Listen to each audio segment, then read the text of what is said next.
नमस्कार दोस्तों, success for all student के इस ऑनलाइन क्लास में आप सभी का स्वागत है। आज की इस वीडियो में हम देखेंगे महत्वपूर्ण पदाधिकारी। ये सारे महत्वपूर्ण पदाधिकारी हमारे आगामी एग्जाम, चाहे एनटीपीसी हो, आरआरबी हो, आरओ एआरओ हो, लेखपाल हो या यूपीएसआई हो, सभी के लिए बेहद ही महत्वपूर्ण हैं।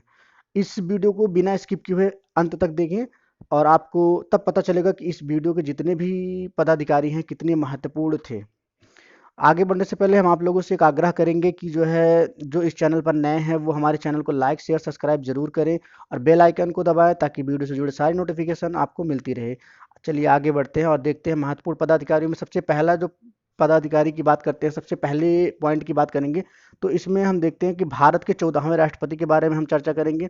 हमारे भारत के 14वें राष्ट्रपति के रूप में जो है शपथ लिए थे श्री रामनाथ कोविंद जी, शपथ लिए थे। क्योंकि अब राष्ट्रपति की चर्चा हो रही है तो हम आपको बता दें कि हमारे संविधान के आर्टिकल 52 में जो है कहा गया है कि भारत का एक राष्ट्रपति होगा।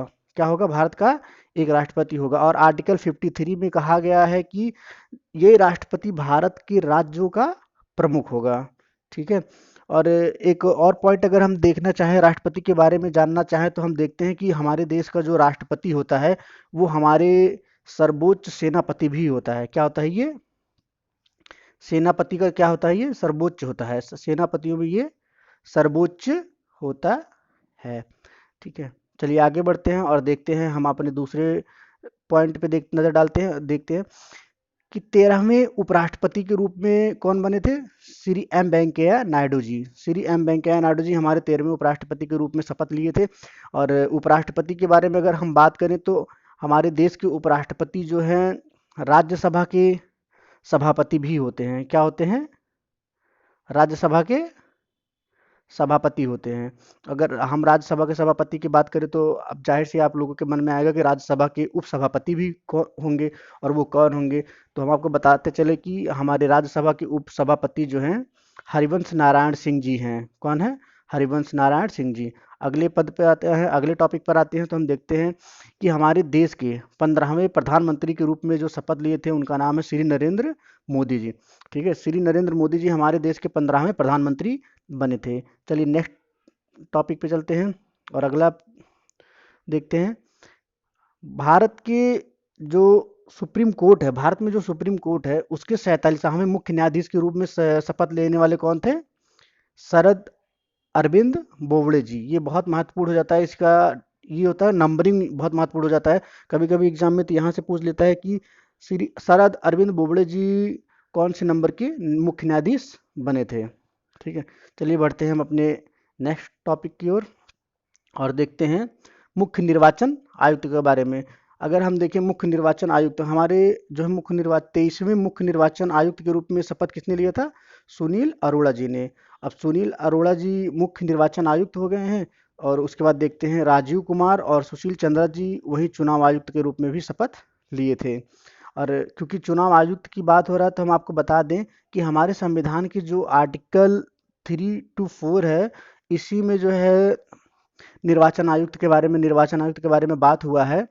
तो यह भी बहुत महत्वपूर्ण है। आर्टिकल को भी अगर आप याद रखेंगे तो बहुत ही अच्छा होगा। चलिए हम बढ़ते हैं अपने नेक्स्ट टॉपिक की ओर। हमारा नेक्स्ट टॉपिक है सीएजी के बारे में। नियंत्रक एवं महालेखा परीक्षक। नियंत्रक एवं महालेखा परीक्षक कौन है? हमारे गिरीश चंद्र मुर्मू जी के। कौन से नंबर के हैं? 14वें नंबर के हैं।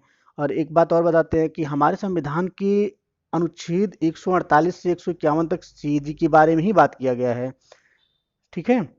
और आगे बढ़ते हैं, देखते हैं कि महालेखक नियंत्रक कौन है, सीजीए कौन है? सोमा राय बर्मन जी हमारे जो है सीजीए हैं। आगे बढ़ते हैं और देखते हैं नेक्स्ट पॉइंट।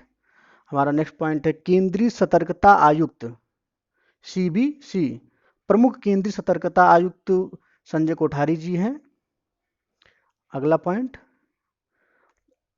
जो अगला पॉइंट देखते हैं, राष्ट्रीय महिला आयोग की अध्यक्ष कौन है? राष्ट्रीय महिला आयोग की अध्यक्ष कौन है? रेखा शर्मा जी हैं। ये पॉइंट बेहद महत्वपूर्ण हो जाता है क्योंकि ये आयोग ही बहुत महत्वपूर्ण है। चलिए देखते हैं अपने नेक्स्ट टॉपिक को। हमारा नेक्स्ट टॉपिक है 21वें विधि आयोग के अध्यक्ष के रूप में कौन शपथ लिया था? बलबीर सिंह चौहान जी।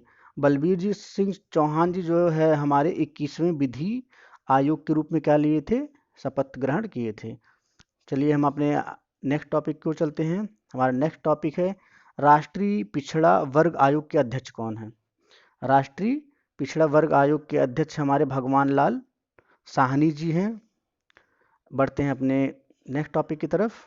हमारा नेक्स्ट टॉपिक है 15वें वित्त आयोग के अध्यक्ष कौन है। 15वें वित्त आयोग के अध्यक्ष हमारे एन के सिंह हैं। और वहीं 14वें वित्त आयोग की बात करें तो हमारे 14वें वित्त आयोग कौन है। अगर आप लोगों को पता है तो कमेंट बॉक्स के रूप में हमें ज़रूर बताएं तो हम, ठीक है। चलिए बढ़ते हैं हम अपने नेक्स्ट टॉपिक की तरफ।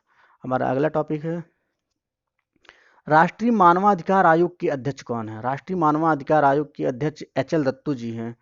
कौन है, HL दत्तू जी। बहुत ही, ये भी बहुत ही महत्वपूर्ण टॉपिक है। जिस पे इम्पोर्टेंट लिखा हो या स्टार लगा हो वो एग्जाम की दृष्टि से बेहद महत्वपूर्ण है। इसलिए आप उसको जो है 2-3 बार जरूर पढ़ें और हो सके तो नोट्स बना के लिख भी लें। चलिए आगे बढ़ते हैं, आगे देखते हैं नेक्स्ट टॉपिक। हमारे भारतीय रिजर्व बैंक के गवर्नर कौन है।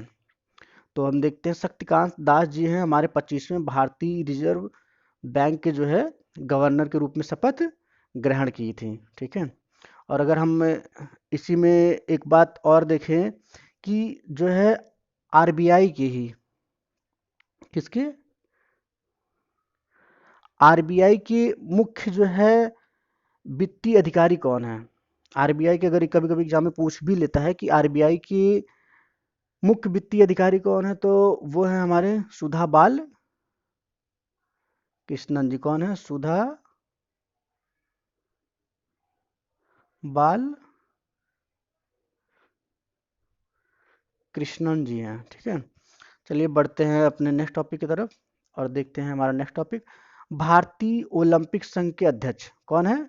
नरिंदर बत्रा जी हैं। भारतीय ओलंपिक संघ के अध्यक्ष कौन है, नरिंदर बत्रा जी हैं।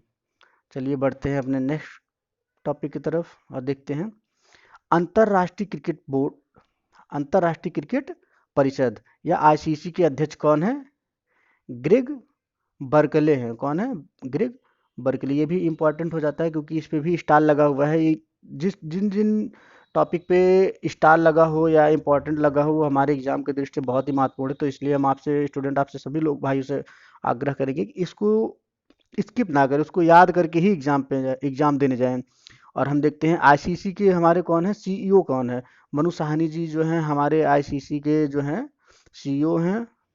क्या है, सीईओ हैं। और वही जो है आईसीसी की प्रथम स्वतंत्र महिला निदेशक कौन है, इंदिरा नूई जी हैं। इंदिरा नूई जी, ये बेहद इंपॉर्टेंट हो जाता है क्योंकि प्रथम महिला है ये, ठीक है। आईसीसी की प्रथम महिला निदेशक इंदिरा नूई जी हैं, इसलिए यह बेहद महत्वपूर्ण हो जाता है। आगे बढ़ते हैं, हम देखते हैं हमारे नीति आयोग के उपाध्यक्ष। नीति आयोग के उपाध्यक्ष हमारे हैं डॉक्टर राजीव कुमार। अध्यक्ष तो सबको पता होता है कि अध्यक्ष जो हैं हमारे प्रधानमंत्री ही होते हैं। जो कोई भी होगा नीति आयोग का अध्यक्ष वही होगा, चाहे अभी तो प्रधानमंत्री नरेंद्र मोदी जी हैं तो वही होंगे। बट आगे आने वाले भविष्य में अगर कोई चेंज होता है तो क्योंकि ये पादेन अध्यक्ष होते हैं, प्रधानमंत्री पादेन अध्यक्ष होते हैं, तो जो भी इस पद पे होगा वही उसका अध्यक्ष होगा। उसके बाद नेक्स्ट नेक्स्ट देखते हैं, इसी में हम देखते हैं कि हमारे जो है नीति आयोग के सीईओ कौन है। कौन है, सीईओ अमिताभ कांत जी हैं। और वहीं कैबिनेट सचिव कौन है, राजीव गाबा जी हैं। और बढ़ते हैं अपने नेक्स्ट टॉपिक की तरफ, देखते हैं नेक्स्ट और अंतिम टॉपिक हमारा यही है। नेक्स्ट और अंतिम टॉपिक हमारा है कि 33वें विदेश सचिव कौन है। 33वें विदेश सचिव हर्षवर्धन श्रृंगला जी हमारे क्या हैं, 33वें विदेश सचिव हैं। तो आज का जो हमारे महत्वपूर्ण पदाधिकारियों का टॉपिक है यहीं पर समाप्त होता हुआ। आगे और भी टॉपिक हम आप सबके लिए ऐसे ही लेके आएंगे। इसलिए आप लोगों से आग्रह है कि ज़्यादा से ज़्यादा इस वीडियो को शेयर और लाइक ज़रूर करें ताकि हमारे सभी भाइयों तक यह वीडियो पहुंचती रहे। जय हिंद, जय भारत।